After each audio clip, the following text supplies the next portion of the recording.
야고보서를 매일 성경을 통해서 묵상을 하고 있는데요. 야고보서는 야고보가 썼죠.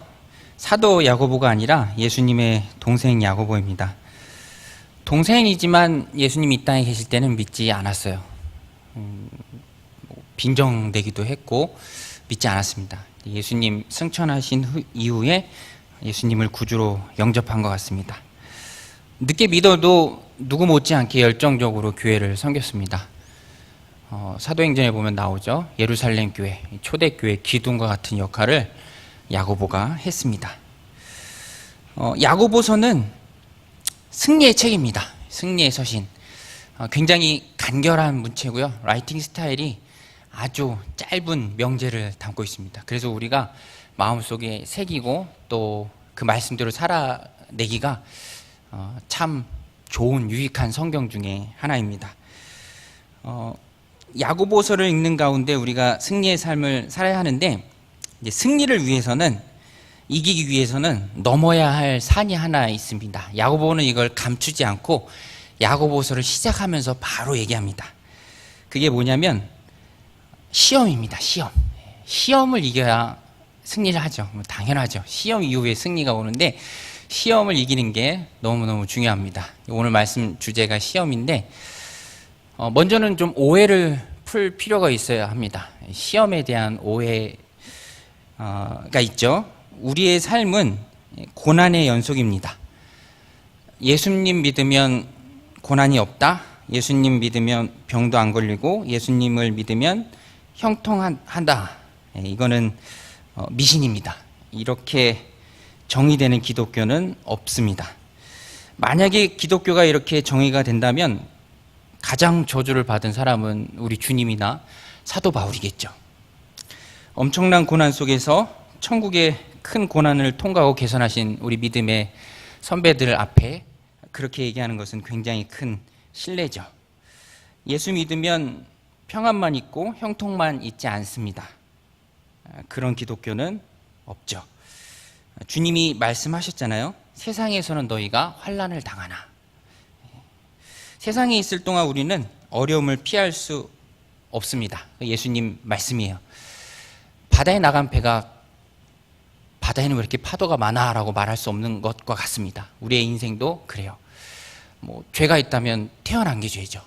예수님을 믿으나 믿지 않으나 고난은 똑같습니다. 어떤 분이 우리 인생의 고난 목록 하면서 이렇게 재밌게 적어놓은 글이 있는데, 요약해서 말씀드리면, 태어난 이상 우리 삶은 고난의 연속입니다. 갓 태어난 아기는 배밀이 할 때 옷핀 주워 먹고 아무거나 주워 먹으면서 고난을 당하죠. 그것도 곤란이죠. 또 조금 있다가 앉으면 뒤로 자빠져서 뒤통수가 깨지는 것도 고난입니다. 조금 더 커서 어린이집 가면 거긴 꼭 깨무는 애들이 한 명씩 있어요. 물려옵니다. 어떤 분도 애가 코 물려와서 굉장히 속상해하는 거 본 적 있는데 물려옵니다. 조금 더 크면 누가 더 잘났는지로 서로 줄 세우게 합니다. 그러면서 왕따를 당하기도 해요. 왕따를 시키기도 하고. 이것도 고난이죠. 조금 더 크면 대학 가는 것도 고난이고, 또 조금 더 크면 직장 잡는 것도 고난입니다.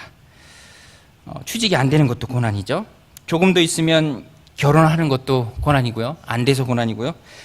또 결혼했는데 아기가 안 생겨서 고난입니다. 또 아이를 어렵게 낳았는데 그 아이가 또 심장에 구멍이 있다고 하는 것도 고난이죠. 그럭저럭 견뎠는데 이제는 또 인공관절을 껴야 될 때가 옵니다. 조금 더 버텼는데 이제는 돈 떨어져서 고난이고요. 이렇게 쭉 보면 이게 제 얘기고 또 여러분들의 얘기입니다. 근데 이런 고난은 예측이 가능해요. 세상을 살다 보면 예고 없이 찾아오는 고난도 너무 많이 있습니다. 예측이 가능한 고난보다 훨씬 더 우리를 힘들게 하고 황당무게 하죠.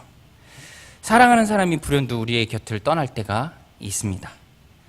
그래서 우리가 일단 인정해야 될 거는, 이 세상에는 내가 원하든 원치 않든 고난이 있습니다. 많은 어려움이 있습니다.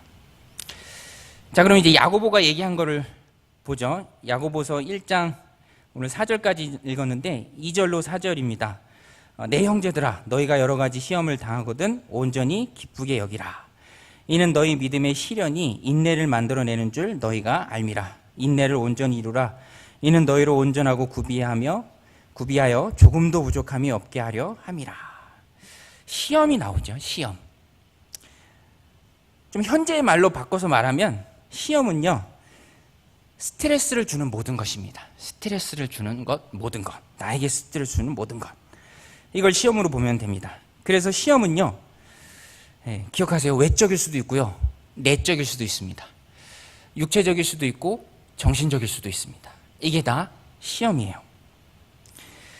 그러면 이런 스트레스를 주는 모든 것, 우리가 이런 시험을 당하면 반응이 어떻죠? 자, 여쭤보죠. 여러분들은 시험을 당할 때, 스트레스 주는 모든 것을 당할 때 반응이 어떻습니까? 아마도 굉장히 부정적인 반응일 것입니다. 근데 야고보는요, 전혀 다른 얘기를 해요. 시험을 당할 때 어떻게 하라고 하냐면 온전히 기쁘게 여기라 라고 말합니다. 온전히 기쁘게 여기라. NIV 성경은 퓨어 조이로 번역했습니다. 순전한 기쁨이죠. 왜 그렇죠? 야고보가 얘기하는데요, 결과를 봐서. 사실 시험 자체는 전혀 기쁜 게 아닙니다. 그래서 야고보도 분명히 얘기해요. 기쁘게 여기라. 기뻐하라가 아니라 기쁘게 여기라입니다. 기쁘게 생각하라는 거예요. 왜냐하면 시험으로 오는 결과가 좋아요. 우리가 시험에 대해서 생각하는 반응은 지극히 정상입니다. 절대로 나쁜 게 아니에요. 그런데 그 시련 이후에 찾아오는 결과가 좋기 때문에 기쁘게 여기라 라고 야고보 선생님이 얘기하는 겁니다. 시련의 결과를 보고 나서 시련에 집중하면 절망적이고 화가 나기도 하고, 근데 그 결과가 좋으니까. 제가 적당한 예를 찾다가 여성들의 출산을 예로 들 수 있겠더라고요. 여성들의 출산. 임신이 남자들은 이해할 수 없는 너무너무 신비로운 여성의 것이죠. 생명을 잉태하는. 근데 그 임신은 참 힘들어요. 제가 봐도. 제 아내도 아기를 가졌는데 모든 게 다 2인분이 되더라고요. 원래는 체구가 왜소한데 그냥 제 표현이에요. 그냥 곰이 한 마리 앉아 있는 것 같더라고요. 집에 소파에 이렇게 앉아 있는데 여기저기 다 붓고요. 힘들어하고, 어디 한번 앉았다가 일어나려면 고생스럽고, 어디를 가려고 해도 힘들고, 너무너무 고생스럽죠. 근데 불평은 안 해요. 임신해서 싫다, 짜증난다 이런 말은 한마디도 안 합니다. 오히려 딸이라는 거 알고 바로 넷째를 각오하고 전혀 불평이 없습니다. 임신은 힘들지만 그 과정은 어렵지만 결과가 기쁘잖아요.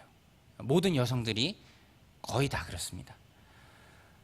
생명을 잉태하고 출산하는 그 기쁨 때문에 금방 그 고통과 힘든 것들을 이겨내죠. 그래서 우리가 시련을 당할 때는요, 절대로 시련에 집중하면 안 됩니다. 시련 후에 것을 집중해야 돼요. 시련은 당연히 싫은 거고 화나는 거고 원망스러운 겁니다.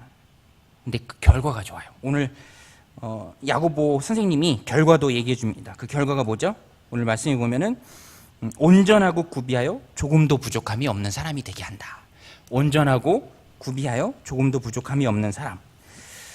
영어 성경에는요, perfect and complete라고 번역했습니다. perfect and complete. 사람이 완벽해지고 완전해지는 거죠.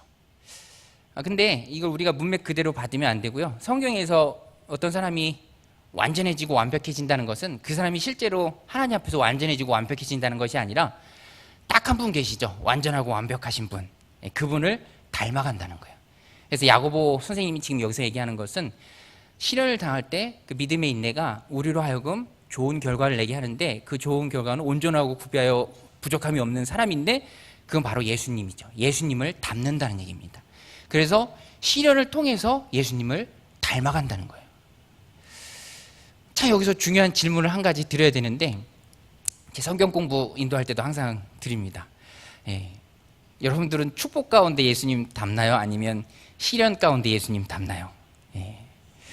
이제 이럴 때 어떤 분들은 둘 다요 이렇게 얘기하시는데, 참 인정하기 어렵지만, 쉽지 않지만, 축복 가운데 예수님 떠나는 사람은 많이 봤어요. 축복 가운데 신앙 저버리는 사람도 봤습니다. 우리가 진짜로 예수님을 닮을 때는 시련 중에, 고난 중에 예수님을 정말로 많이 닮습니다.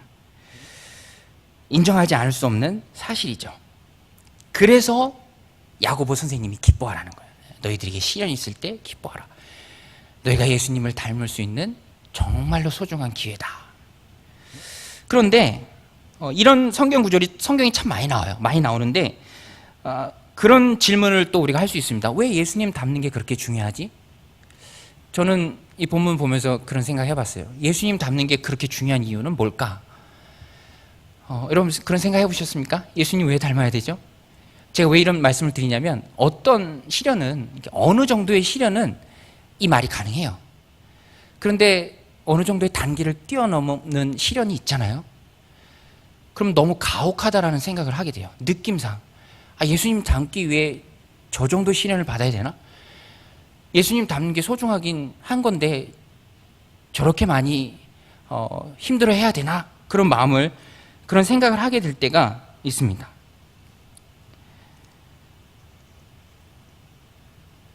너무 큰 대가를 치르는 것 같으니까. 근데 제가 보세요. 저희도 시간이 좀 지났는데 5년 전에 아버지가 저희 곁을 불현듯 떠나셨어요.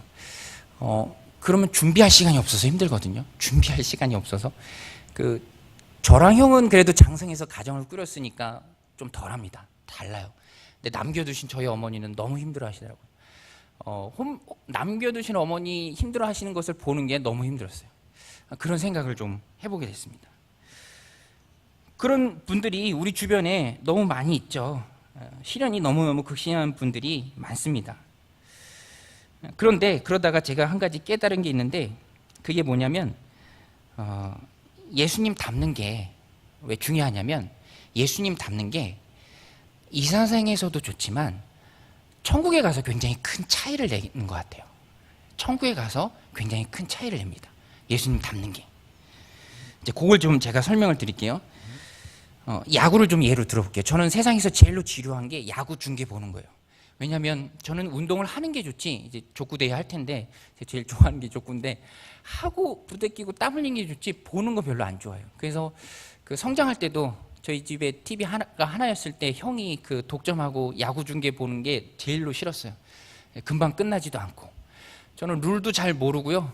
뭐가 어떻게 되는지도 모릅니다. 그래서 재미가 하나도 없어요, 그냥. 근데 야구 중계 재밌게 보시는 분들이 그러더라고요. 다양한 경우의 수를 생각하면서 본대요. 그 중계를 보면서. 그러니까 스릴이 있고 재미있고, 이게 어떻게 될까 몰입해서 볼 수 있는 건데, 근데 저는 그렇지 않죠. 자, 보세요. 똑같은 야구 중계라도 경험과 좋아하는 마음이 전혀 없는 저와 정말 좋아하고 경험도 많고 지식이 풍부한 사람이 중계를 즐기는 정도가 완전히 틀려요. 음악회를 예로 들어볼까요? 저는 부끄럽지만 제대로 된 음악회를 한 번도 가본 적이 없습니다. 근데 음악회 좋아하시는 분들 많이 있잖아요. 근데 그런 분들이 귀가 발달되고 음악적 소양이 풍부한 분들이 보는 음악회랑 그렇지 않은 분들이 보는 음악회랑 틀리겠죠. 똑같은 음악회지만 우리가 예수님 닮는 게 그 차이인 것 같아요. 온전하여 구비하고 부족함이 없으신 분이 바로 예수님이죠. 천국 사람, 천국에서 온 사람 딱 한 분 계십니다. 그게 바로 예수님이에요. 그래서 내가 이 세상에서 예수님을 얼만큼 닮아가느냐에 따라서 천국에 가서 천국을 즐기는 정도가 틀려집니다. 제가 볼 땐 이게 하나님이 약속하신, 물론 다는 아니지만 상이에요. 천국을 즐기는 정도가 다 다른 것. 그래서 미국 이민 생활 하시는 분이 그러더라고요. 어떤 분이 미국 이민 생활 만족도가 두 부류로 나뉘는데, 어떤 사람들은 굉장히 만족도가 높대요. 이민 생활이 기뻐하고 즐거워하고 재밌게 생활하고. 근데 그 사람들의 특성을 보면 빨리 미국 사람이 된 사람, 한국 사람이지만 아침에 그냥 토스트 먹는 걸로 알고 말도 빨리 배우고 또 먹고 싶어서 막 햄버거도 사 먹고, 그런 사람들이 미국에 대한 만족도가 높죠. 반면에 불평불만이 많은 사람, 더러워서 못 살겠다 그러면서도 돌아가지도 않고 항상 불만을 입에 달고 다니는 사람, 아침에 콩나물 꼭 있어야 밥 먹고 항상 김치 있어야 되고, 그런 사람은 만족도가 떨어진다고 하더라고요. 우리가 예수님 닮은 게 너무너무 중요한 이유는, 천국 사람이신 예수님을 우리가 닮으면 예수님 같이, 예수님처럼 천국을 누리는 거죠. 즐기는 것입니다. 사도들이 다 이거를 봤어요. 그래서 히브리서 11장 24절에 보면, 이 믿음장인데 모세의 믿음 부분에서 이렇게 설명합니다. 믿음으로 모세는 장성하여 바로의 공주의 아들이라 칭함 받기를 거절하고 도리어 하나님의 백성과 함께 고난 받기를 잠시 죄악의 낙을 누리는 것보다 더 좋아하고, 그 다음이 중요해요. 그리스도를 위하여 받는 수모를 애굽의 모든 보화보다 더 큰 재물로 여겼으니, 이제 마지막에 핵심이에요. 이는 상 주심을 바라봄이라. 상 주심을 바라봄이라. 모든 사도들, 베드로 같은 경우는 베드로전서 보면은 야고보보다 훨씬 더 세게 얘기합니다. 고난을 보면 뛸 듯이 기뻐하라고 얘기해요. 그것이 천국에 가서 큰 차이를 냅니다. 이게 왜 그러냐면, 우리의 인생을 우리는 항상 하나의 일생으로만 보거든요. 근데 하나님이 보시는 우리의 인생은 절대로 일생이 아닙니다. 엄마 뱃속에서의 9개월도, 또 이 세상을 살아가는 90년도, 그리고 마지막으로 영생에서 영원한 삶도 하나님은 다 보세요. 그래서 우리는 성공을 하든 실패를 하든 기도 응답을 받든 뭐가 되든 이 세상에서 다 쇼부를 보려고 하거든요. 다 결판이 나야 돼요. 근데 하나님은 그렇지 않아요. 하나님은 우리의 삶을 준비시킬 때 이 생에서의 90년의 삶을 잘 준비하기 위해서 뱃속에서부터 우리를 붙들어 주시고요. 또 이 세상에서도 우리를 준비해서 영원한 영생 천국을 더 잘 누릴 수 있는, 정말로 예수님 닮은 사람으로 우리를 만들어 가시는 거예요. 그래서 우리도 그걸 같이 알고 있어야 합니다. 내 인생을 보시는 하나님의 시각을 우리도 동일하게 갖고 있어야 돼요. 그래서 언제든지 하나님은 우리를 자꾸만 훈련시킵니다. 영생을 누릴 수 있는 하나님의 사람으로 예수님 닮도록. 그래서 천국 와서 정말로 그 즐거움을 맛보도록.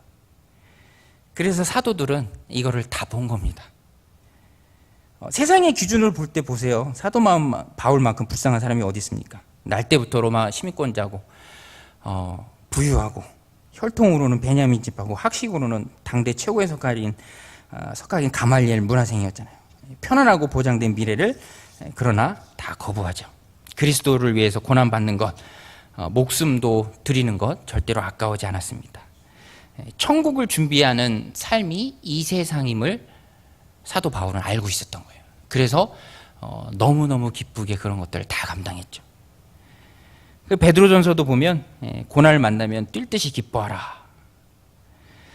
모세도 상 주신 이를 바라보고 모든 것들을 거부하고 하나님의 백성과 함께 고난받기를, 잠시 죄악의 나를 누른 것보다 더 좋아했습니다.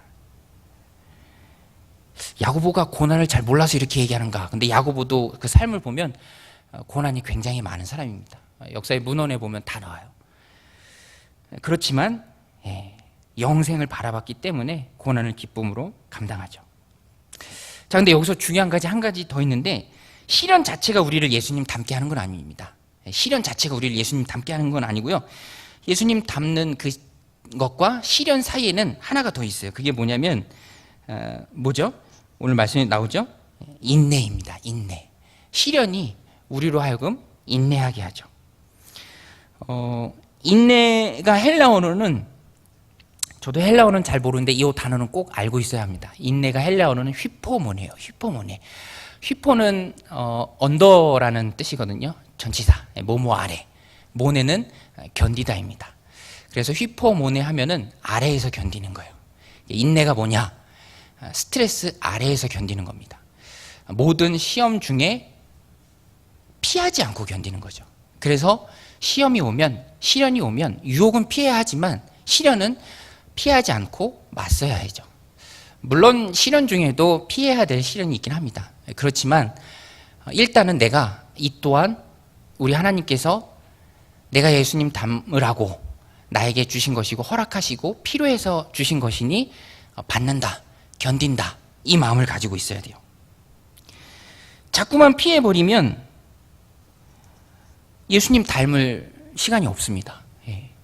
그래서 인내는 항상 견디는 거죠. 버티는 것입니다. 그래서 요새처럼 인스턴트 시대에는 인격이 변화되기가 참 어려운 것 같아요. 때려친다는 말을 사람들이 제일 많이 하잖아요. 때려친다. 결혼 생활도 하다가 좀 힘들면 때려친다. 직장 생활도 하다가 힘들면 좀 때려친다. 다 피하려고 합니다.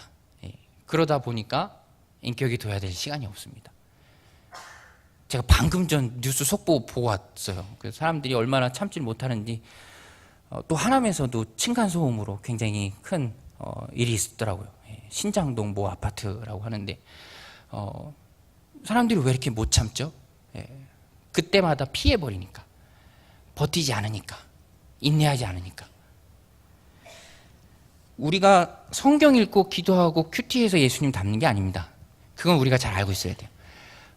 태권도도 언제 실력이 향상되냐면 대련을 많이 붙어온 사람이 실력이 향상되죠. 임상 경험만큼 더 큰 게 없죠. 믿음도요, 부대끼면서 공동체 안에서 정말 함께하기 싫은 사람하고 함께하고 참고, 용서하기 싫은 사람 용서하고, 그렇게 부대끼면서 우리가 예수님 닮고 같이 성장해 가는 거예요. 그래서 공동체 밖에서는 성장할 일이 없어요. 아무리 혼자서 성경 봐도 그냥 머리만 커질 뿐이지 절대 예수님 닮을 수가 없습니다. 그래서 공동체 안에서, 특별히 작은 공동체 단위 안에서 버티고 인내하는 게 너무너무 중요합니다. 저절로 신앙이 성장하고 예수님 닮는 게 아니죠. 그래서 하나님께서 특별히 우리를 훈련시킬 때는 갈등 가운데로 우리를 몰아갈 때가 많이 있으신 것 같아요.